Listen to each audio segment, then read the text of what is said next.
కూడా అమ్మవారి యొక్క ఆశీస్సులు ఉండాలని మనస్ఫూర్తిగా ఆ తల్లిని వేడుకుంటూ, ఈ కార్తీక మాసం హరిహరాదులకు ఎంతో ప్రీతికరమైనటువంటి మాసం. ఇంతటి పవిత్రమైనటువంటి ఈ మాసంలో రుక్మిణీ కళ్యాణం గురించి వినడం నిజంగా మన యొక్క అదృష్టం. భక్తి శ్రద్ధలతో ఈ కథను విన్నవారికి సకల పాపహరణంతో పాటు స్వామి అమ్మవార్ల యొక్క సంపూర్ణమైనటువంటి అనుగ్రహం కలుగుతుంది. కాబట్టి భక్తి శ్రద్ధలతో ఈ కథను వినండి. కంసుని సంహరించిన తర్వాత ఉగ్రసేనుని రాజును చేసి మధుర నగరాన్ని కృష్ణ బలరాములు తమ యొక్క సంరక్షణలో పరిపాలించుకుంటూ ఉన్నారు. కంసపత్నుడు తమ తండ్రి వద్దకు వెళ్లి, మగధ చక్రవర్తి అయినటువంటి జరాసంధుడు కంసపత్నుల యొక్క తండ్రి, అతని వద్దకు వెళ్లి జరిగినటువంటి సంఘటన అంతా కూడా తెలియజేసి శ్రీకృష్ణుని వలన కంసవధ జరిగింది అని చెబుతారు. క్రోధావేశపరుడైనటువంటి జరాసంధుడు తన అల్లుడిని చంపినటువంటి కృష్ణుడిపై ప్రతీకారం తీర్చుకుంటానని, హతమారుస్తానని తమ యొక్క కుమార్తెలకు ప్రమాణం చేస్తాడు. యుద్ధబేరి మ్రోగించి తన సైన్యం గజతురంగ బలాలతో మధురపైకి దండెత్తుతాడు. కృష్ణ బలరాములు తమ బలాలతో ఎదిరించి జరాసంధుణ్ణి, ఆయన యొక్క సైన్యాన్ని నిర్మూలన చేసి అక్కడి నుండి ఓడించి పంపించేస్తారు. పగతగ్గనటువంటి జరాసంధుడు తన సైన్యాన్ని బలగాన్ని పెంచుకోవడానికి చుట్టుపక్కల రాజ్యాల రాజులను సైన్యాలను కలుపుకొని మధురపై 17 సార్లు దండయాత్ర చేస్తాడు. కానీ ప్రతిసారి కూడా కృష్ణ బలరాముల చేతిలో ఓటమి పొంది వెళ్లిపోయేవాడు. బలరాముడు అడిగేవాడు కృష్ణుణ్ణి, కృష్ణ, ఎందుకు జరాసంధుడిని చంపకుండా వదిలేస్తున్నావు అని. అందుకు కృష్ణుడు నవ్వి, జరాసంధుడి మరణం ఇంకొకరి చేతిలో రాసి ఉంది, అంతదాకా ఇలా ఓడించి పంపక తప్పదు అని చెబుతాడు. బలరాముడు అన్నాడు, అది సరే కృష్ణ, ఈ వరుస యుద్ధాలతో మనం మన యొక్క యాదవ వీరులను కూడా నష్టపోతున్నాం కదా, ఆలోచించు అని అంటాడు. దానికి కృష్ణుడు, ఈసారి మరలా జరాసంధుడు వస్తే ఆలోచిద్దాంలే అని చెబుతాడు. బలరామకృష్ణుడు మధురలోకి వెళ్లి ఉగ్రసేనుణ్ణి, వసుదేవుణ్ణి కలిసి విజయ విశేషాలు వివరించారు. అక్కడ జరాసంధుడు పరాజయంతో మరింతగా రగిలిపోయాడు. ఎలా ఓడించాలా అని ఆలోచిస్తూ ఉన్నటువంటి జరాసంధుని కలహభోజనుడు అయినటువంటి నారదుడు కలుస్తాడు.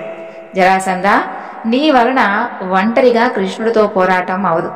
నీ యొక్క సామంత రాజులు కాకుండా ఇంకో బలమైనటువంటి రాజును కలుపుకొని దండయాత్ర చెయ్యి అని చెబుతాడు.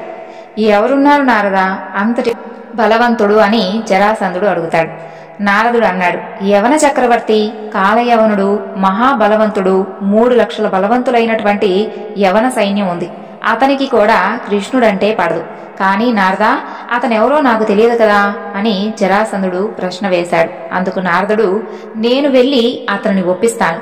మీరిరువురు చెరో పక్క నుంచి దాడి చెయ్యండి. ముందు కాలయవనుడు దాడి చేస్తాడు. ఆ సమాచారం తెలిసిన వెంటనే నీవు దాడి చెయ్యి అని చెప్పి నారదుడు వెళ్లి కాలయవనుని కలిసి కృష్ణునిపై యుద్ధానికి ఒప్పిస్తాడు. కాలయవనుడు మధురపైకి దాడి చేస్తాడు. సమాచారం తెలిసినటువంటి కృష్ణుడు బలరాముడితో, అన్నయ్య, ఇదే సమయంలో జరాసంధుడు కూడా దాడి చేస్తే మన సైన్యం ఎదుర్కోలేదు. మనం పోరాడుతుంటే జరాసంధుడు మధురలో ప్రవేశించి బంధుజనం ప్రజలను చంపివేయవచ్చు. వీరిని సురక్షితమైనటువంటి ప్రాంతానికి తరలించండి అని చెబుతాడు. అయితే ఏం చేద్దాం కృష్ణ అని మరలా ప్రశ్నించగా కృష్ణుడు కన్నులు మూసుకొని దేవశిల్పి అయినటువంటి విశ్వకర్మను సముద్రుణ్ణి తలుచుకున్నాడు. ఇద్దరూ కూడా ప్రత్యక్షమయ్యారు.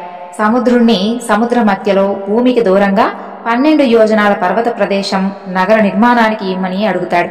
తన యొక్క అవతార నిర్మాణ్యం తరువాత తీసుకోమని చెబుతాడు. విశ్వకర్మతో, నీవు సముద్రుడితో వెళ్లి ఆ ప్రదేశంలో మధురవాసులు నివసించడానికి మంచి అనువైనటువంటి నగరాన్ని ఏర్పాటు చేయమని చెప్పి ఆదేశిస్తాడు. ఆ నగరానికి ద్వారకా అని నామకరణం చేయమని చెబుతాడు. వారిరువురూ కూడా బయలుదేరి వెళ్లగానే బలరాముని వంక తిరిగి, అన్నయ్య, నీవు సైన్యంతో ఇక్కడే ఉండి నగరం నిర్మాణం అవగానే మధురవాసులందరినీ కూడా అక్కడకు తీసుకుని వెళ్ళు. నేను కాలయవనుని వధించి వస్తాను. ఒకవేళ జరాసంధుడు దాడి చేస్తే నిలువరించు అని తను ఒంటరిగా మధుర బయట వేచి ఉన్నటువంటి కాలయవనుని వద్దకు వెళ్లి నిరాయుధుడుగా బయలుదేరుతాడు. ఒంటరిగా నిరాయుధుడుగా వస్తున్నటువంటి కృష్ణుని చూసి కాలయవనుడు ఆశ్చర్యపడ్డాడు.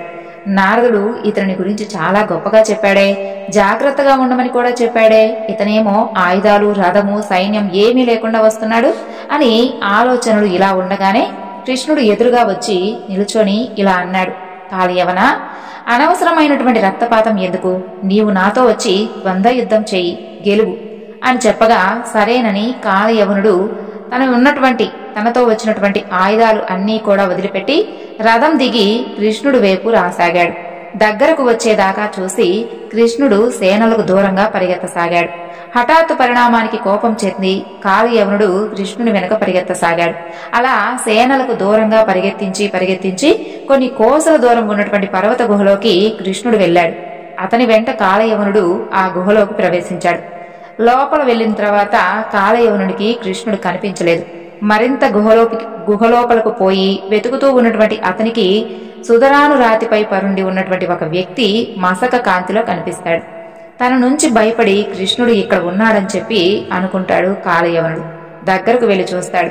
కృష్ణుడు ధరించినటువంటి ఉత్తరీయం శరీరం మొత్తానికి కప్పుకొని నిద్రలో ఉన్నటువంటి వ్యక్తిని చూసి కోపం చెందినటువంటి కాలయవనుడు, ఓయి కృష్ణ, పిరికి పందవై గుహలో దాగిన నిన్ను నేను వదలను సుమా అని అంటూ కాలితో తనసాగాడు.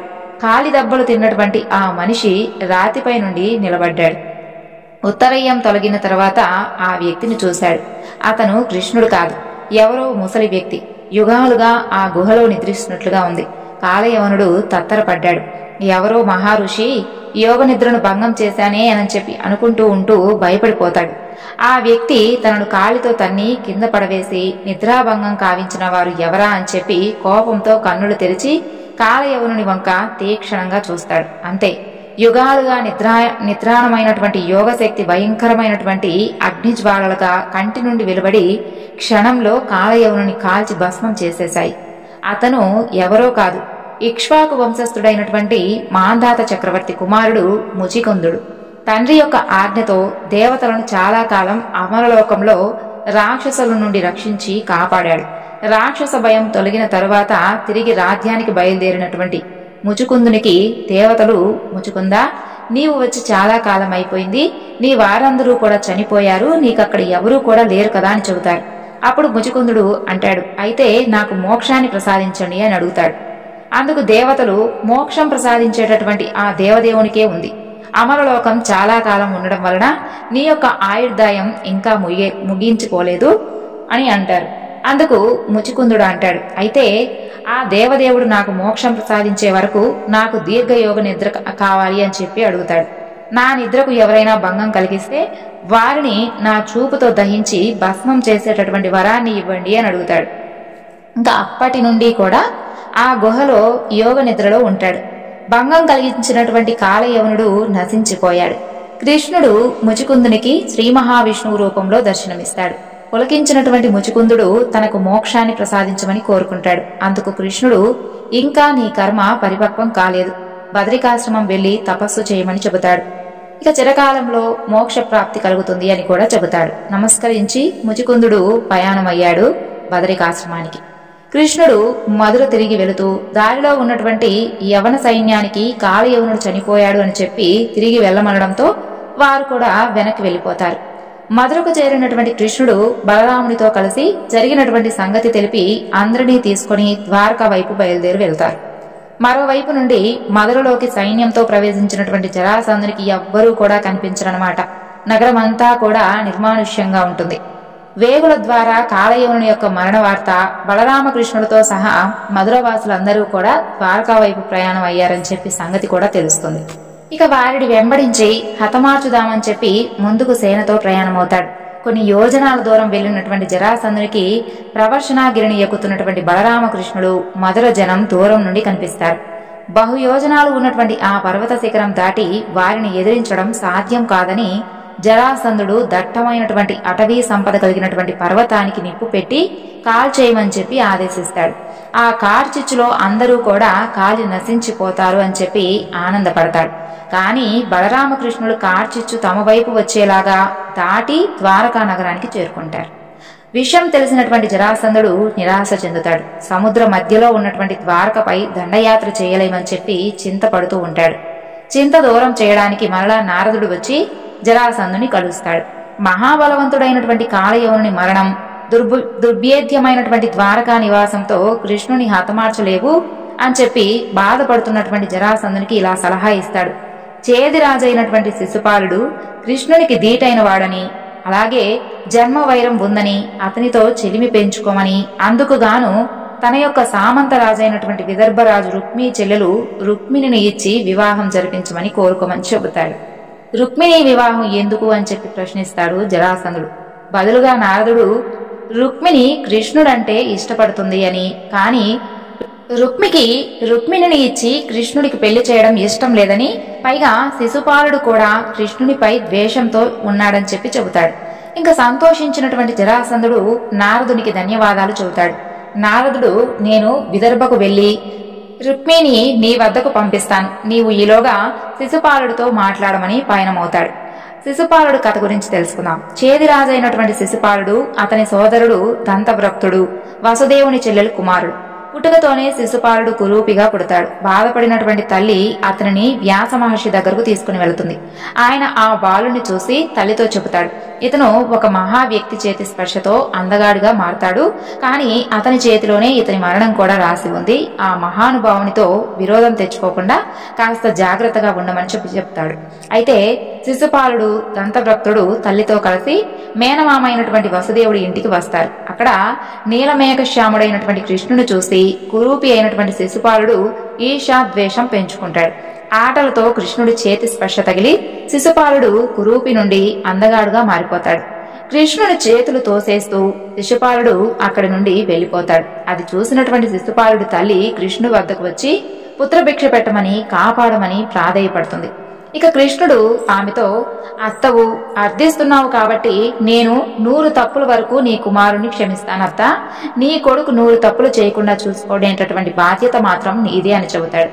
అని కృష్ణుని ఆశీర్వదించి ఆమె తన కుమారుడును కృష్ణునికి దూరంగా తీసుకుని అక్కడి నుండి వెళ్లిపోతుంది. చేదిరాజైనటువంటి శిశుపాలునికి వయసుతో పాటు కృష్ణుడిపై ద్వేషం పెరిగిపోతుంది. కృష్ణుడికి శత్రువైనటువంటి జరాసంధునితో చెలిమి పెంచుకుంటాడు. శిశుపాలుడు దంతవ్రక్తుడి గురించి ఇంకో విషయం కూడా చెప్పాలి.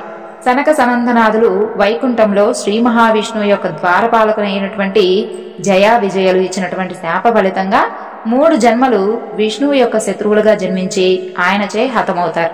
మొదటిసారి నరసింహ అవతారంలో హిరణ్యాక్ష హిరణ్యకశిపులుగా, రెండవసారి రామావతారంలో రావణ కుంభకర్ణులుగా, మూడవసారి కృష్ణావతారంలో శిశుపాల దంతవ్రక్తులుగా జన్మించి విష్ణువు చేతనే హతమవుతారన్నమాట. ఇప్పుడు రుక్మిణీ కళ్యాణం గురించి కథ ప్రారంభిద్దాం. విదర్భ రాజ్యానికి రాజు భీష్ముడు. ఇతను శ్రీ మహావిష్ణువు లక్ష్మీదేవికి మహాభక్తుడు. ఇతని యొక్క భక్తి పూజలకు వారు ప్రసన్నులై ప్రత్యక్షమై వరాన్ని కోరుకోమని అడుగుతారు. ఆయన మహాలక్ష్మిని తన కూతురుగా జన్మించమని కోరుకుంటాడు. అప్పుడు శ్రీ మహావిష్ణువు తన అల్లుడవుతానని ఆశిస్తాడు. కాలక్రమంలోనే అతని కోరిక తీరుతుందని చెప్పి వారిరువురు కూడా అంతర్ధానమవుతారు. ఆ తరువాత భీష్ముడికి 5 పుత్రులు జన్మిస్తారు. వారే రుక్మి, రుక్మరథ, రుక్మబాహు, రుక్మకేశ, అలాగే రుక్మనేత్రులు. వీరు పుట్టిన కొంతకాలానికి పుత్రిక జన్మిస్తుంది. ఆమె పుట్టినప్పుడు రాజభవనం అంతా కూడా మణిమయ కాంతులతో దేదీప్యమానంగా వెలిగిపోయింది. అందుకని ఆ పుత్రికకు రుక్మిణి అనేటటువంటి నామకరణం చేసి అల్లారు ముద్దుగా పెంచుతూ ఉంటారు. 5 అన్నలకు తమ చెల్లెలు రుక్మిణి అంటే చాలా ప్రేమ. చిన్నప్పటి నుంచి కూడా రుక్మిణి చిన్నపిల్లలందరితో కలిసి సీతారాముల కళ్యాణం, పార్వతీ పరమేశ్వరుల యొక్క కళ్యాణం ఆటలు ఆడుతూ ఉండేది. ఒకసారి వరుడి యొక్క పక్షమైతే ఇంకొకసారి వధువు పక్షం ఉంటూ కళ్యాణాలు జరిపిస్తూ ఉండేది. వయసు పెరుగుతూ ఉన్నప్పుడు రుక్మిణి రాజసభకు వచ్చినటువంటి అతిథుల ద్వారా కృష్ణ లీలా విశేషాలు అన్నీ కూడా వినింది. అలా వింటూ వింటూ కృష్ణ భక్తురాలైపోయింది. ఆమె కృష్ణ లీలా అభిరుచి తెలిసినటువంటి నారదుడు ఒకసారి వచ్చినప్పుడు శ్రీకృష్ణ విగ్రహాన్ని బహుకరించాడు. అప్పటి నుండి రుక్మిణికి కృష్ణారాధన జీవన గమ్యం అయిపోయింది. ఇప్పుడు యుక్త వయసు వచ్చినటువంటి రుక్మిణి శ్రీకృష్ణుడే తన జీవిత భాగస్వామిగా ఆరాధించసాగింది. చెలులు, బంధువులు, ఆఖరికి తండ్రి భీష్ముడు కూడా ఆమెను కృష్ణుడికి ఇచ్చే వివాహం చేయాలి అని చెప్పి నిశ్చయించుకుంటారు. కానీ ఇప్పుడు విదర్భరాజు అయినటువంటి రుక్మి ఆలోచన వేరే విధంగా ఉందన్నమాట. తన చెల్లెలైనటువంటి రుక్మిణి ఇంకొక మహారాజుకు ఇచ్చి వివాహం చేయాలి అని. కృష్ణుడు రాజు కాదు కాబట్టి అతనితో సరి సమానమైనటువంటి అందగాడు చేది భూపాలుడు శిశుపాలుడు కాబట్టి శిశుపాలునికి మాత్రమే ఇచ్చి చెయ్యాలని చెప్పి రుక్మి యొక్క ఆలోచన. సరిగ్గా అప్పుడే నారదుడు జరాసంధుడి యొక్క వర్తమానం తీసుకుని విదర్భకు వస్తాడు. జరాసంధుడి ఆలోచనగా రుక్మిణి శిశుపాల కళ్యాణం సంగతి చెప్పి జరాసంధుని వెంటనే కలవమని చెప్పి చెబుతాడు. సంతోషించినటువంటి రుక్మి శిశుపాల రుక్మిణి కళ్యాణ ప్రస్తావన తండ్రికి, సోదరులకు, అలాగే రుక్మిణికి చెబుతాడు. భీష్ముడు మాట్లాడుతూ రుక్మిణి కృష్ణుని ఇష్టపడుతుంది అని చెప్పి, అందుకని వారిరువురికి కూడా వివాహం చేయడం మంచిది అని చెప్పి చెబుతాడు. రుక్మిణికి అది అంగీకారం అన్నట్లుగా తల వంచి నిలుచొని ఉంటుంది. కానీ రుక్మి మాత్రం ఒప్పుకోడు. రాజ్యమే లేనటువంటి కృష్ణుడు పనికిరాడని, పైగా తమ చక్రవర్తి జరాసంధుడి యొక్క శత్రువని, కాబట్టి తమకు కూడా శత్రువని చెప్పి రుక్మిణిని శిశుపాలుడికే ఇచ్చి పెళ్లి చేస్తాను అని చెబుతాడు. తన మాటను విననటువంటి రుక్మిణిని తన రాజభవనంలోనే బందీగా చేసి తాను మగధ జరాసంధుని కలవడానికి బయలుదేరి వెళతాడు. నారద మహర్షి విదర్భ నుండి ద్వారకా నగరం ప్రయాణమవుతాడు. ద్వారకా అంతా కూడా సందడి సందడిగా కోలాహలంగా ఉంటుంది. రాజవీధులు, గృహాలు, మంగళ తోరణాలు పూలతో చక్కగా అలంకరించి ఉంటాయి. ఏమిటో విశేషం అనుకుంటూ రాజభవనాన్ని చేరుకుంటాడు నారదుడు. ఆయనకు వసుదేవుడు, రోహిణి, దేవకి స్వాగతం పలుకుతారు. మంచి సమయానికే వచ్చారు నారద మహర్షి అని అంటూ, ఏమిటి వసుదేవా, ఏం ఉత్సవం జరుగుతుంది ద్వారకలో? అంతా కూడా అంగరంగ వైభవంగా ఉందే అని అడుగుతాడు నారదుడు. వసుదేవుడు అందుకు సమాధానమిస్తూ, పండగే మహర్షి, మా పెద్ద కుమారుడు బలరాముడు పర్వతరాజు రైవతుని కుమార్తె యొక్క రేవతిని వివాహం చేసుకుని ద్వారకకు పత్ని సమేతంగా వచ్చాడు. తమరు వచ్చి నూతన దంపతులను ఆశీర్వదించండి అంటూ లోపలికి తీసుకుని వెళతారు. లోపలంతా కూడా కోలాహలంగా ఉంటుంది. నూతన దంపతులను వచ్చిన వారందరూ కూడా ఆశీర్వదించి వెళుతూ ఉంటారు. నారదుడు అక్షింతలతో బలరామ రేవతులను ఆశీర్వదించాడు. వారు ఈయన పాదాలకు ప్రణమిల్లి దీవెనలు తీసుకుంటారు. నారదుడు వెళ్లి కృష్ణుని పక్క ఆసనంపై కూర్చొని కృష్ణుని పలకరించాడు. కృష్ణుడు ఆయనకు నమస్కరిస్తూ, మంచి సమయానికే వచ్చారు నారద మునీంద్ర. ఊరికే రారు కదా తమరు, దేనికి వచ్చారు? జరాసంధుని యుద్ధానికి మరలా పురిగొల్పి చెప్పడానికి వచ్చారా అని నవ్వుతూ అడిగాడు. అందుకు నారదుడు, నారాయణ నారాయణ, నా కార్యం అంతా కూడా జగత్ కళ్యాణం కోసం కదా, తమకు కూడా తెలిసిందే కదా అని అంటాడు. అందుకు కృష్ణుడు నవ్వుతూ, అవును కదా, మరి ఈ వేళ రాకకు కారణం ఏమిటో అని అడగ్గా, నారదుడు, కృష్ణ, అన్నగారి కళ్యాణం అయిపోయింది, మరి తమరి వివాహం ఎప్పుడు స్వామి అని అంటాడు. అందుకు కృష్ణుడు నవ్వుతూనే, ఈ నల్లనయ్యకు రాజ్యం లేని వాడికి ఎవ్వరూ కూడా పిల్లనివ్వరు కదా, ఒకవేళ ఎవరైనా ఇద్దామన్నా మీరు ఇవ్వనిస్తారా అని జరాసంధునికి నారదుడు ఇచ్చినటువంటి సలహా గురించి చురకంటిచ్చాడు. అప్పుడు నారదుడు నమస్కారం చేస్తూ అన్నాడు, స్వామి, నా చేత చేయించేది మీరే, మరలా నాపై నింద వేస్తున్నారు. పోనీలేండి స్వామి, ఇంతకీ మా రుక్మిణి ఎలా వివాహం చేసుకోదలిచారు? నన్ను ఏం చేయమంటారో చెప్పండి. అందుకు కృష్ణుడు నవ్వుతూనే, ఎవరయ్యా ఆ రుక్మిణి? నేనెందుకు వివాహం చేసుకోవాలి? అయినా శత్రువులు ఆ అమ్మాయిని మనకెందుకు ఇస్తారు? కృష్ణుని యొక్క ప్రశ్నలకు తలకిందులైనటువంటి నారదుడు చేతులు జోడించి నమస్కరించి, స్వామి జగన్నాటక సూత్రధారి, ఈ తిరకాసులేంటయ్యా? అక్కడ నీ ధ్యాసలోనే రుక్మిణి జీవనం సాగిస్తుంది. నిన్నే మనసా వాచా జీవిత భాగస్వామిగా కోరుకుంటుంది. శత్రువుల పిల్లని నిన్నే నమ్మినటువంటి పడతని వదిలేస్తావా? కరుణించి దయచూడు స్వామి, దారి చూపు అని అన్నాడు. అందుకు కృష్ణుడు అన్నాడు, నారదా, రుక్మిణి మనసులో ఉన్నది చెప్పి అర్థించేదాకా నేనేమీ చేయజాలను. శత్రువుల పిల్లను ఇష్టం లేకుండా తీసుకువచ్చానని నాపై నింద వేస్తారు. అందుకు నారదుడు లేచి, స్వామి, మీ యొక్క మనోగతం అర్థమైంది, నాకు అనుమతి ఇవ్వండి, తదుపరి కార్యం పూర్తి చేసి దర్శనం చేసుకుంటాను అని బయలుదేరాడు. రుక్మి మగధ రాజ్యానికి వెళ్లి జరాసంధుణ్ణి, శిశుపాలుని కలుస్తాడు. జరాసంధుడు తన మనసులోని ఆలోచన శిశుపాల రుక్మిణి వివాహం గురించి చెప్పి, దీని వలన 3 రాజ్యాలు కలిసి బలపడతాయని చెబుతాడు. ఈ వివాహంతో ద్వారకలో ఉన్నటువంటి కృష్ణుణ్ణి బయటకు రప్పించి ఓడించవచ్చునని, తాము తమ యొక్క చతురంగ బలాలతో వివాహానికి ముందరే విదర్భకు వస్తామని చెబుతాడు. రుక్మి సంతోషించి శిశుపాలుణ్ణి తన చెల్లెలైనటువంటి రుక్మిణిని ఇచ్చి పెళ్లి చేసుకునేందుకు అడుగుతాడు. శిశుపాలుడు అందుకు అంగీకరిస్తాడు. వివాహ ముహూర్తం పెట్టుకుని వారిని విదర్భకు ఆహ్వానించి రుక్మి బయలుదేరి వెళుతాడు. రుక్మి విదర్భ వచ్చి రాజసభ ఏర్పాటు చేసి రాజకుమారి రుక్మిణీదేవి వివాహం చేదిదేశ మహారాజు శిశుపాలునితో నిశ్చయమైందని ప్రకటిస్తాడు.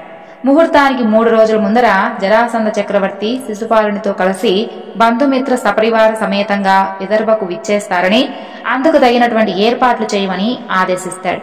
అలాగే కుందనా నగరం అంటే విదర్భ రాజధాని 4 వైపులా సైన్యం సిద్ధం చేసి కాపలా పెంచమని చెబుతాడు. శ్రీకృష్ణుడు వచ్చి దాడి చేస్తే ఎదుర్కోవడానికి సిద్ధంగా ఉండాలి అని కూడా చెబుతాడు.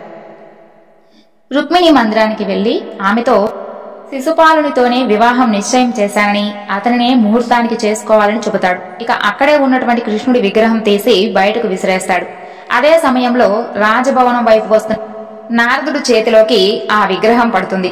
తిరిగి నా దగ్గరకే వచ్చావా స్వామి అని అంటూ తన దగ్గర దాచుకుంటాడు. రుక్మిణి తన అన్న వెళ్లిన తర్వాత తండ్రి భీష్ముడి వద్దకు వెళ్లి ప్రాధేయపడుతుంది. తన కృష్ణుణ్ణి ఇష్టపడ్డానని, శిశుపాలుని వివాహం చేసుకోలేనని తన అన్న అయినటువంటి రుక్మికి నచ్చ చెప్పమని కోరుకుంటుంది. భీష్ముడు తన మాట రుక్మి వినడని, తాను ఎంత చెప్పినా కూడా అతను మాత్రం వినిపించుకోడని, మిగిలినటువంటి కొడుకులు కూడా రుక్మి పక్షమే ఉన్నారని చెబుతాడు. తాను అశక్తుడునని, ఆ దైవమే నీకు రక్ష అని ఆయననే కొలవమని చెబుతాడు. ఇక రుక్మిణి తన మందిరానికి వెళ్లి అక్కడ ఉన్నటువంటి ఉమాశంకరుల మూర్తులకు ప్రణమిల్లి, మిమ్మల్ని నమ్ముకున్నాను ఓ గౌరీ శంకరులారా, నన్ను ఈ యొక్క విపత్తు నుండి కాపాడి నా స్వామి వద్దకు చేర్చండి అని ప్రార్థిస్తూ ధ్యానంలో ఉంటుంది. అప్పుడే రాజభవనంలోకి వచ్చినటువంటి నారదుడు మొదట రుక్మిణి కలుస్తాడు. రుక్మి నారదుల వారికి ధన్యవాదాలు చెబుతాడు. ఆయన వలనే శిశుపాలునితో బాంధవ్యం ఏర్పడుతుంది అని, తప్పకుండా వివాహానికి వచ్చి ఆశీర్వదించాలని కోరతాడు. అందుకు అంగీకరించినటువంటి నారదుడు తాను రుక్మిణిని కలిసి నచ్చజెప్పి వస్తాను అని అంటాడు. రుక్మి నారదునికి అనుమతి ఇస్తాడు. నారదుడు మందిరంలోకి వెళ్లి ధ్యానంలో ఉన్నటువంటి రుక్మిణిని కలుస్తాడు. నారదుని యొక్క రాక చూసినటువంటి రుక్మిణి ఆసనమిచ్చి నమస్కరిస్తుంది. జరిగినది చెప్పి తనను ఈ బలవంత వివాహం నుండి కాపాడమని కోరుకుంటుంది. బాధపడుతున్నటువంటి ఆమెను ఓదార్చి, ఇలాంటి విపత్కర పరిస్థితిలో కాపాడగలిగేది ఆ గోవిందుడు ఒక్కడేనని ఆయనను శరణు వేయడమని చెప్పి చెబుతాడు. ఇక నమ్మకస్తుడైనటువంటి వ్యక్తితో మనసులో ఉన్నది కృష్ణుడికి తెలియజేసి వచ్చి తీసుకుని వెళ్లి పెళ్లి చేసుకోమని వర్తమానం పంపించమని కూడా చెబుతాడు. రుక్మిణి సందేహిస్తుంది. రాచరిక ఆడపిల్లను ఇలా సందేశం పంపించడం తగునా? ఒకవేళ పంపినా కూడా స్వామి కరుణించి వస్తాడా? అసలే శత్రువుల కన్యను కదా అని నారదుని అడుగుతుంది. అందుకు నారదుడు సమాధానమిస్తూ, ఆడపిల్ల కోరుకున్న వారికి ఇలా సందేశం పంపించడం ఆనవాయితీగా ఉంది. కృష్ణయ్యను సందేహించవద్దు. తనను కోరుకున్న వారికి ఎప్పుడూ కూడా ఆ నల్లనయ్య అన్యాయం చేయడు. తప్పకుండా వచ్చి తీసుకుని వెళతాడు అని చెబుతాడు. సందేహపడక నమ్మిన వారితో సందేశం పంపించమని చెబుతాడు. ప్రియ సమాగమ ప్రాప్తిరస్తు అని ఆశీర్వదించి బయలుదేరుతాడు. నారదుడు వెళ్లిన తర్వాత రుక్మిణి ఆలోచనలో పడుతుంది. ఎవరిని కృష్ణుడి దగ్గరకు పంపించాలా అని. ఎందుకంటే పొరపాటు దొరికితే అబాసు పాలవుతుంది కదా, అందుకని ఆలోచిస్తూ ఉంటుందన్నమాట. అలాగే కృష్ణయ్యకు తన యొక్క సందేశం వినిపించి తిరిగి వివాహ ముహూర్తం ముందే తనను కలవాలి. తన చిన్నప్పటి గురువు బ్రాహ్మణోత్తముడు అగ్నిదోత్యుల వారు గుర్తుకు వస్తారు రుక్మిణికి.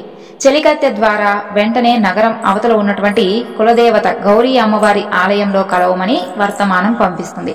అమ్మవారి దర్శనానికి వెళుతున్నానని అనుమతి తీసుకుని నగర బయట ఉన్నటువంటి అమ్మవారి ఆలయానికి చేరుకుంటుంది. అక్కడ అగ్నిద్యోతుల వారు వేచి ఉంటారు. అమ్మవారి దర్శనం చేసుకుని చెలికత్తెలను బయట కాపలా ఉండమని అగ్నిద్యోతుల వారి యొక్క పాదాలకు నమస్కారం చేసి తన మనసులో ఉన్నటువంటి విషయాన్ని చెబుతుంది. ఆయనను ద్వారకలో ఉన్నటువంటి కృష్ణును కలిసి తన మాటగా చెప్పి విదర్భకు వచ్చి తనను తీసుకువెళ్లమని చెప్పమంది. గోవిందుడు తప్ప తనకిక వేరే దిక్కు లేదని, తననే నమ్మి వేచి ఉంటానని చెప్పమంది. అగ్నిజ్యోతుల వారు సంతోషంగా వెళ్లడానికి అంగీకరించారు. ఈ విధంగా దేవదేవుడు శ్రీకృష్ణుని దర్శనం లభిస్తుంది నాకు. పైగా మీ ఇద్దరి వివాహ సందనాకర్త అవడం కూడా నా యొక్క పూర్వజన్మ సుకృతం తల్లి. తప్పకుండా ఇప్పుడే ద్వారకకు వెళతాను. శీఘ్రమేవ ఇష్టకామ్యాది సిద్ధిరస్తు అని ఆశీర్వదించి బయలుదేరుతాడు. రుక్మిణి తన చెలికత్తెలతో రాజభవనానికి చేరుకుంటుంది. పార్వతీ పరమేశ్వరులను బ్రాహ్మణోత్తముడు త్వరగా ద్వారకా చేరేటట్లుగా చూడండి అని చెప్పి ప్రార్థిస్తూ ఉంటుంది. ఆమె ప్రార్థనలు విన్నారో ఏమో కాని దేవతలు నడిచి వెళుతున్నటువంటి అగ్నిహోత్రునుకు ముందర ఒక సారథి మంచి అశ్వాలు ఉన్నటువంటి రథాన్ని వచ్చేలా చేస్తారు. సారథి రథం దిగి ఆయనకు నమస్కరించి అన్నాడు, స్వామి రథాన్ని అధిరోహించండి, తమను ద్వారకా దగ్గరకు తీసుకుని వెళ్ళమని చెప్పి దేవేంద్రుల వారి యొక్క ఆజ్ఞ అని చెబుతాడు. అగ్నిద్యోతులు దేవదేవుణ్ణి రుక్మిణీ కళ్యాణంతో పాటు పాలు పంచుకోవాలని అందరూ కూడా ఉత్సాహంగా ఉన్నారు అని చెప్పి అనుకొని ఆ రథాన్ని ఎక్కుతాడు. రథం ద్వారకా వైపు పరుగులు తీస్తుంది. రుక్మిణికి రోజులు గడిచి ముహూర్త సమయం దగ్గరై కొలది ఆందోళన ఆతృత పెరగసాగాయి.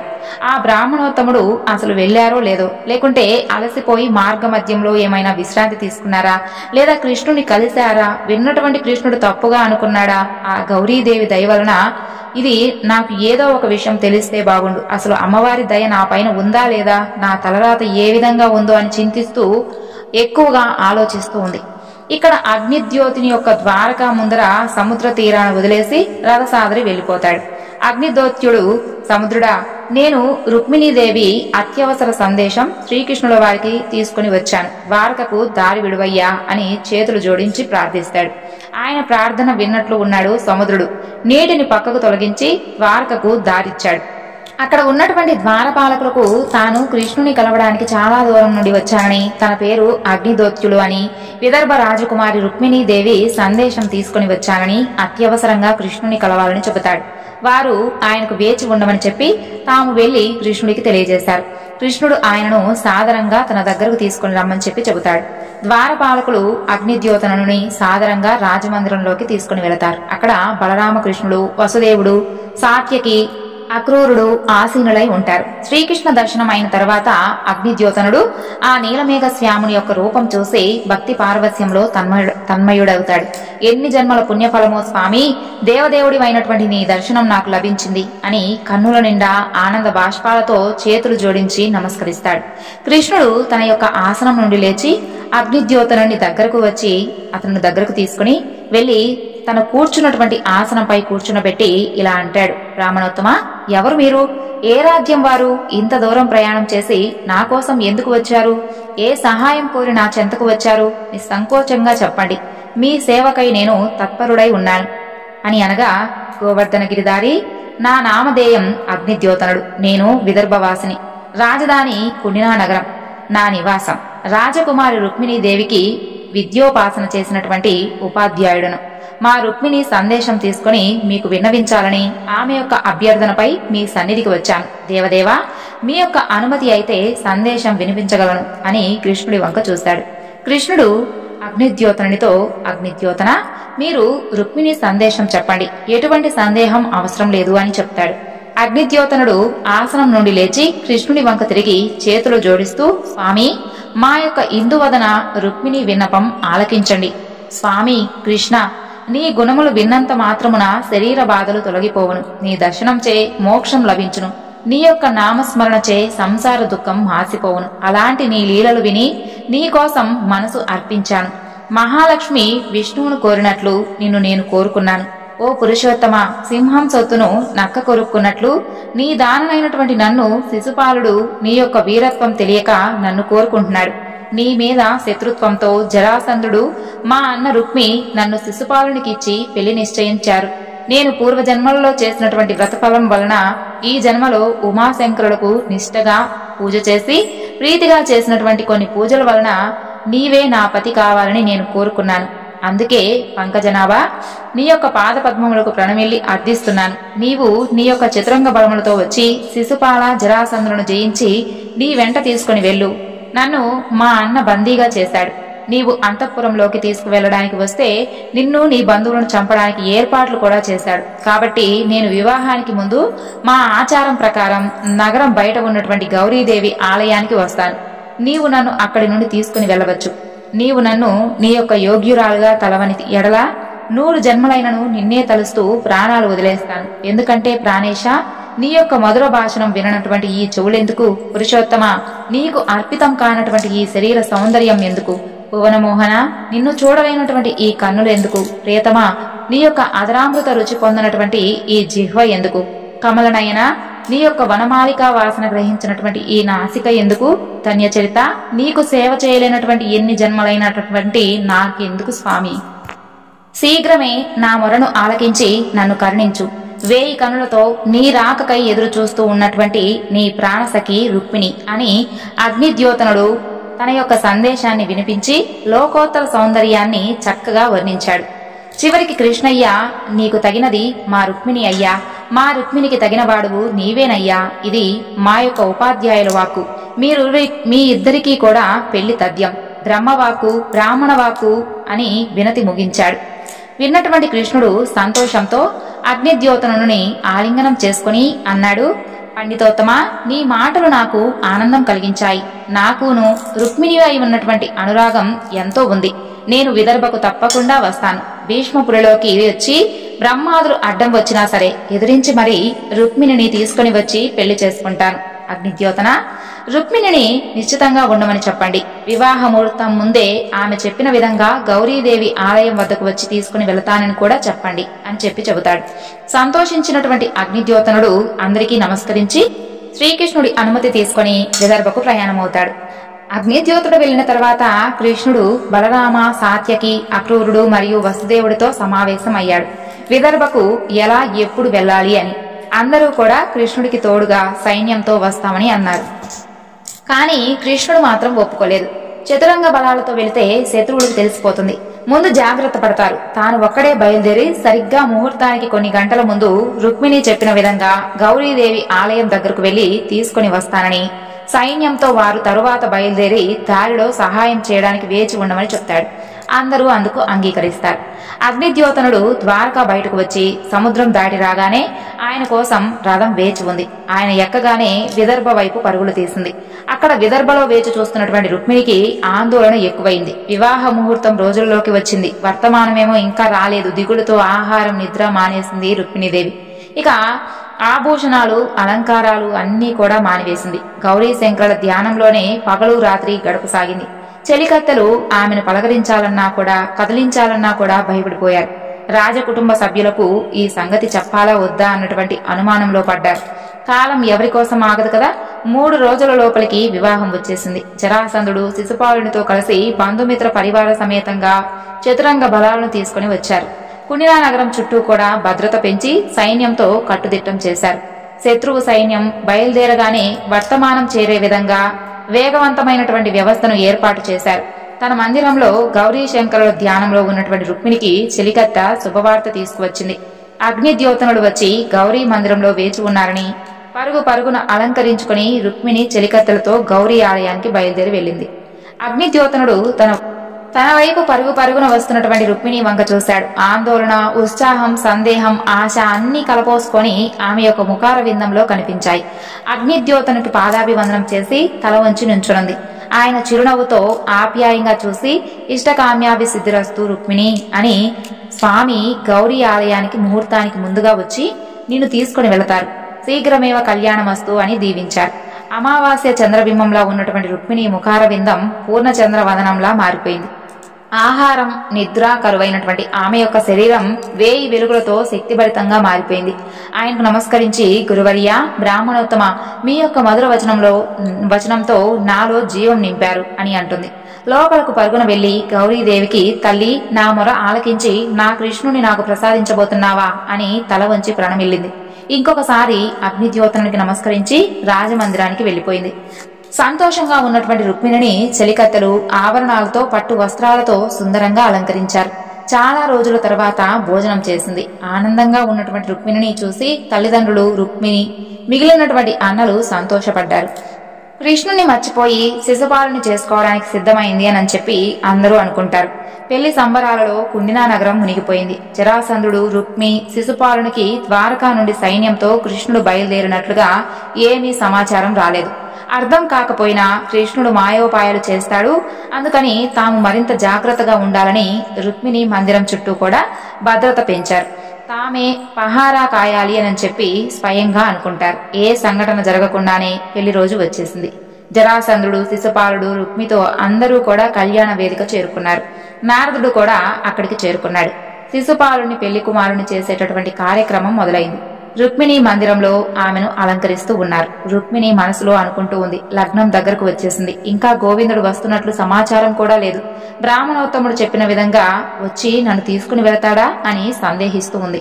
మరుక్షణంలోనే ఆ గౌరీమాత నా కోరిక తప్పక నెరవేరుస్తుంది అని ధైర్యం తెచ్చుకుంది. అలంకరించినటువంటి పెళ్లి కూతురు రుక్మిణీదేవిని ఆచార సాంప్రదాయం ప్రకారం చెలికత్తెలు నగర బయట ఉన్నటువంటి గౌరీ ఆలయానికి తీసుకుని బయలుదేరతారు. వెంట బంధువులు, కొంత సైన్యం ఉంటారు. గౌరీదేవి ఆలయం చేరుకున్నటువంటి రుక్మిణి చుట్టుపక్కల చూస్తుంది. అంతా కూడా ప్రశాంతంగా ఉంటుంది. పురోహితులు రుక్మిణిని లోపలికి తీసుకుని వెళ్లి గౌరీ పూజలో కూర్చుండబెట్టారు. ఆందోళన, ఆతృత పక్కకు పెట్టి రుక్మిణి అమ్మవారిపై మనసు లగ్నం చేసి పూజ చేసింది. క్షణక్షణం గడవసాగాయి. రుక్మిణి సంగతి తెలియదు కానీ ఆమె చిలికత్తలకు ఉద్వేగంతో హృదయ వేగం పెరగసాగింది. వారందరూ కూడా అమ్మవారికి నమస్కరించి రుక్మిణి కోరినట్లుగా జరిగేలా చెయ్యమ్మా అని ప్రార్థించారు. పైన ఆకాశంలో గంధర్వులు, కిన్నెర కింపురుషులు, దేవతలతో సప్త ఋషిగణం అందరూ రుక్మిణి కృష్ణుల యొక్క వివాహం కోసం ఎదురు చూస్తూ ఉన్నారు. గౌరీ పూజ సంపన్నమైంది. అదే క్షణంలో బయట కలకలం మొదలైంది. చెలికత్తెలు బయటకు వచ్చి చూశారు. ఎటు నుంచో ఎలా వచ్చాడో తెలియలేదు, కానీ కృష్ణుడు రథంలో వచ్చేశాడు. అక్కడ ఉన్నటువంటి కాస్త సైనికులను నిస్తేజం చేశాడు. బంధువులందరూ కూడా కృష్ణుడికి నమస్కరించి దారి ఇచ్చారు. రథం ఆలయం ముందరకు వచ్చి ఆగింది. చెలికత్తె ఒకరు పరుగున లోపలికి వెళ్లి, రుక్మిణమ్మ, కృష్ణయ్య వచ్చేశారు, వచ్చేయమ్మా అని చెప్పగా సంతోషంతో చేతులు కదుపుతూ బయటకు వచ్చింది. తడబడుతున్నటువంటి అడుగులతో ఒకవైపు హృదయ వేగ స్పందన, మరొక వైపు నునుసిగ్గుతో చెలికత్తె చేతి ఆసరాతో బయటకు వచ్చింది. బయట రథంలో ఉన్నటువంటి కృష్ణుడు తడబడుతున్నటువంటి అడుగులతో పెళ్లి కుమార్తె అలంకరణలో భువన సుందరి రుక్మిణిని చిరునవ్వుతో చూస్తూ ఉన్నాడు. శిరస్సు వంచి వచ్చినటువంటి రుక్మిణి మొట్టమొదటిసారి కన్నుల ముందున్నటువంటి కృష్ణుని కొద్దిగా తల ఎత్తి చూసింది. రుక్మిణికి కృష్ణుడు ఆ క్షణం ఎలా కనిపించాడు అంటే, పూర్ణ చంద్రబింబం వంటి ముఖార విందం, సింహరాజపు నడుము వంటి నడుము, కొత్త కమలరేకుల వంటి కన్నులు, విశాలమైనటువంటి అందమైనటువంటి వక్షస్థలం, నీలాకాశం వంటి శరీర కాంతి, పర్వతములకు శత్రువైనటువంటి ఇంద్రుని ఐరావత హస్తం వంటి హస్తములు, చేతిలో చక్ర ఆయుధం, పీతాంబరం కట్టినవాడు, ఘనమైనటువంటి ఆభరణాలు ధరించినవాడు, శంఖం వంటి కంఠం కలవాడు, జయం కోసం ఉత్కంఠ గలవాడు, లోకమంతా మోహించినవాడు అయినటువంటి కృష్ణును చూసి తన్మయత్వంలో నిలబడిపోయింది. రుక్మిణియే కాదు, అక్కడ ఉన్నవారి యొక్క పరిస్థితి కూడా అలాగే ఉంది. దేవదేవుని యొక్క దర్శనం లభించిన వారందరూ కూడా జన్మ జన్మలుగా చేసుకున్నటువంటి వారి యొక్క పుణ్య ఫలితం. అలా అందరూ చూస్తూ ఉండగానే కృష్ణుడు తన చేయి చాచి రుక్మిణి చేయి పట్టుకుని రథంలోకి తీసుకున్నాడు. పాణీగ్రహణమైనటువంటి ఆ జంటపై ఆకాశంలోని వారందరూ కూడా పుష్పాలతో అక్షింతలతో ఆశీర్వదించారు. అక్కడ ఉన్న వారందరూ కూడా అక్షింతలు పూలు చల్లారు. రథం ద్వారకా వైపు పరుగెడసాగింది. తేరుకున్నటువంటి సైనికులు కళ్యాణ వేదిక దగ్గర ఉన్నటువంటి శిశుపాల, జరాసంధ, రుక్మిణులకు వివాహం తెలియజేయడానికి పరిగెత్తారు. కళ్యాణ మండపంలో ఉన్నటువంటి జరాసంధుడు, రుక్మి, శిశుపాల, దంతభక్తులకు గౌరీదేవి ఆలయం నుండి వచ్చినటువంటి సైనికులు శ్రీకృష్ణుడు రుక్మిణీదేవిని తీసుకుని వెళ్లినటువంటి సమాచారం తెలుపుతారు. అందరూ కూడా కోపంతో రగిలిపోతారు. ఎంత ధైర్యం ఆ కృష్ణుడికి! మన రాజకన్యను అందరూ కూడా చూస్తూ ఉండగా ఆయనను పెళ్లి కుమార్తెను అపహరించుకుపోతాడా? పదండి, ద్వారకకు వెళుతున్నటువంటి ఆ గోపాలుని అడ్డగించి మన కన్యను తెచ్చుకుందామంటూ తమ తమ సైన్యాలతో బయలుదేరి వెళ్తారు. ఇక్కడ ద్వారక వైపు పయనిస్తున్నటువంటి కృష్ణుని తోడుగా యాదవ సైన్యం అంతా కూడా బలరాముని యొక్క నేతృత్వంలో వచ్చి కలిసింది. జరాసంధుడు, శిశుపాలుడు, దంతభక్తుడు వెంబడిస్తూ దగ్గరకు రాసాగారు. దంతభక్తుడు ముందుగా కృష్ణరథం చెంతకు చేరి కృష్ణుని మాటలతో తూలనాడుతూ ఉన్నాడు. ఓయి గోపాల, గోకులంలో వెన్న దొంగలించడం కాదు, మా అన్న శిశుపాలుని వధువు రుక్మిణిని తీసుకువెళ్లడం కాదు, దొంగచాటుగా ఆలయం నుండి కన్యను అపహరించినటువంటి పిరికి పంద, మీసం లేకపోయినా రోషముంటే నిలిచిపోరాడు. ఇంతటా దంతభక్తుని యొక్క మాటలు వినలేక రుక్మిణి తన చెవులు మూసుకుంది. చూసినటువంటి గోవిందుడికి ఆగ్రహం వచ్చింది. రథం ఆపి దంతభక్తుని వంక చూసి, దంతభక్త, ఈ క్షణంతో నీ ఆయువు తీరిపోయింది అని చక్ర ప్రయోగం చేశాడు. చక్రం రివ్వున దూసుకుపోయి తోలనాడుతూ ఉన్నటువంటి దంతభక్తుని శిరస్సును ఖండించింది. శిరస్సు భూమిపై పడి దొర్లుతూ పడిపోయింది. క్షణాలలో అతను విగత జీవుడయ్యాడు. జరాసంధుడు, శిశుపాలునితో సహా వస్తున్నటువంటి సైన్యం కంటికెదురుగా జరిగినటువంటి దంతభక్తుని హతం చూసి నిర్ఘాంతపోయి నిశ్చేష్టులయ్యారు. అతను చూసినటువంటి యాదవ సైన్యం వారిపై యుద్ధాన్ని సాగించి తరిమి కొట్టసాగింది. పలాయనమవుతున్నటువంటి సేనలను, కృష్ణుడి యొక్క ఉగ్రరూపం చూసినటువంటి జరాసంధుడు శిశుపాలునితో, శిశుపాల, ఈ రోజు విజయలక్ష్మి యాదవుల వైపు ఉంది, అందుకే వారు విజయం సాధిస్తున్నారు. మనం పోరు సాగిస్తే ఓటమితో పాటు మరణం కూడా తప్పదు.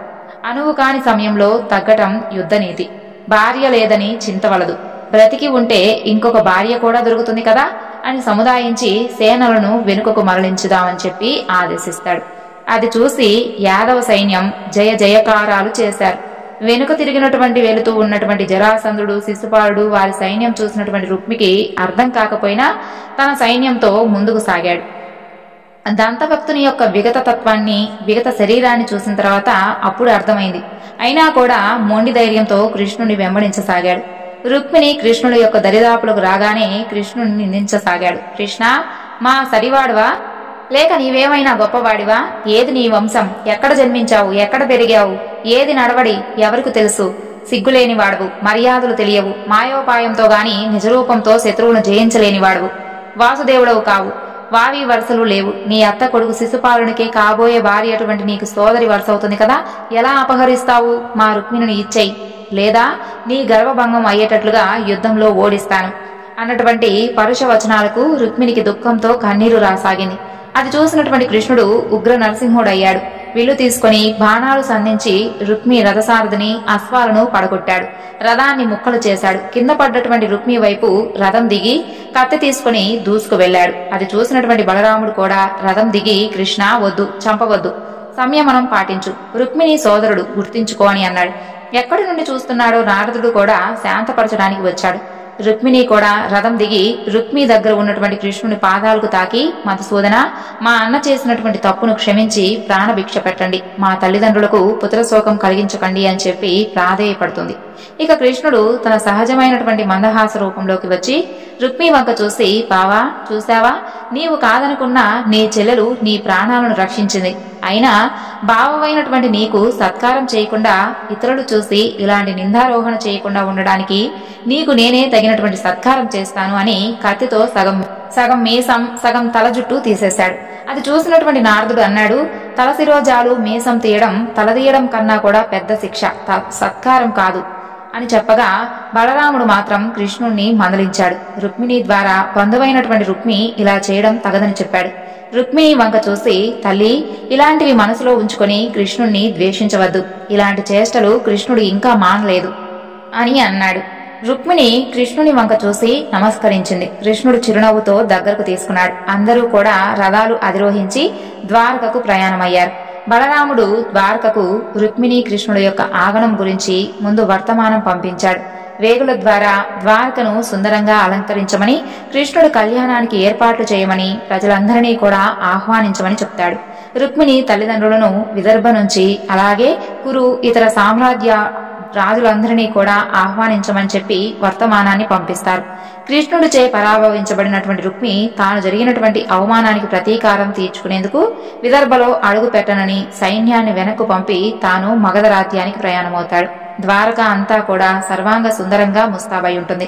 బలరాముడు, నారదుడు ముందుండగా వెనుక దారకుడి యొక్క రథసారథిగా ఉన్నటువంటి రథంలో శ్రీకృష్ణ రుక్మిణులు ద్వారకలోకి ప్రవేశించారు. రహదారులకు ఇరువైపులా పూల వర్షం కురిపిస్తూ ఉంటే రథం రాజభవనం వైపు నెమ్మదిగా వెళ్తూ అక్కడి నుండి రాజభవనం దగ్గరకు దేవకి, వసుదేవుడు, ఉగ్రసేనుడు, మిగిలినటువంటి పుర ప్రముఖులందరూ కూడా ఆహ్వానం పలికారు. రుక్మిణి కృష్ణులకు మంగళ హారతి ఇచ్చి స్వాగతం పలికారు. వసుదేవుడితో వారు అన్నాడు, కృష్ణ, రుక్మిణి, మీరిరువురికి మరి 2 దినములలో శుభముహూర్తామున వివాహం నిశ్చయించాము. అంతదాకా మీరిరువురు వేరువేరు మందిరంలో ఉండండి. రుక్మిణి, మీ తల్లిదండ్రులను రమ్మని వర్తమానం పంపించాం, వారు కూడా బయలుదేరి వస్తున్నారు. నారదుడు కూడా నేను దేవతలందరినీ వివాహానికి ఆహ్వానించి తీసుకుని వస్తానని చెప్పి వెళతాడు.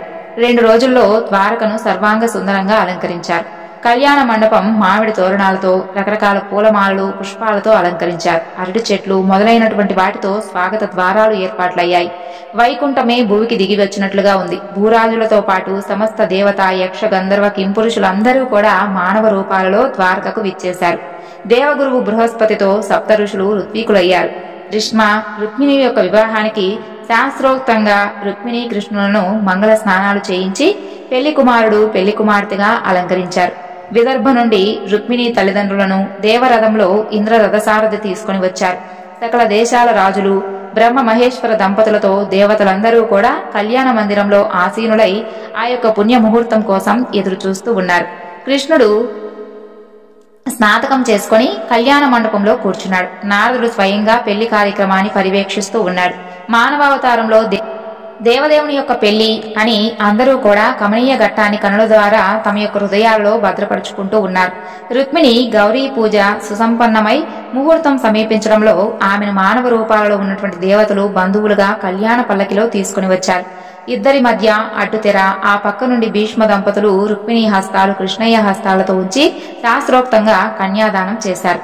ముహూర్త సమయం రాగానే జీలకర్ర, బెల్లం వధూవరులు ఒకరిపై ఒకరు ఉంచడంతో కళ్యాణం జరిగింది. చూసిన వారందరూ కూడా పవిత్రాక్షతలు చల్లి దీవించారు. మంగళసూత్ర ధారణ, తలంబ్రాలు, నాగవల్లి, అరుంధతి దర్శనంతో సుసంపన్నమైంది.